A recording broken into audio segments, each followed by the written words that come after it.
បាទមេសូបងប្អូនទាំងអស់គ្នាបាទអញ្ចឹងថ្ងៃនេះតំណេពីការងារបានមកមើលស្រែបាទធ្វើស្រែគ្រាន់ហូបបានលក់ដូរអីគេទេបាទហើយក៏ចង់និយាយរឿងធ្វើស្រែឆ្នាំនោះដែរបាទនេះខ្ញុំនិយាយរឿងប្រភេទស្រូវម្លិះបាទស្រូវរំដួលណាហ្នឹងស្រូវប្រសាតម្លៃស្រូវឆ្នាំនេះធ្លាក់ខ្លាំងមែនទែនបាទនៅខាងកំពង់ចាមក្នុងនេះតម្លៃស្រូវគិតត្រឹមថ្ងៃ1ខែ11 2025នេះគឺ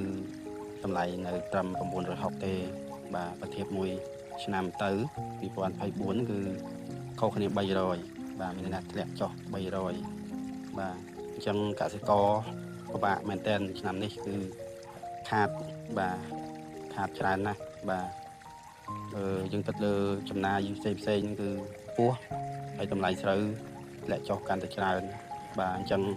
មិនរួចទេក្នុងការទូទាត់ចំណាយបាទហើយការធ្លាក់ចុះនេះមិនដឹងថាមកពីអីឲ្យពិតក៏ទេបាទមិនមានមតិខ្លះលើកឡើងថាបញ្ហាព្រំដែនជាមួយថៃបាទហើយមតិខ្លះទៀតគឺគាត់គិតថាបញ្ហាសកលបាទនៅស្រុកគេក៏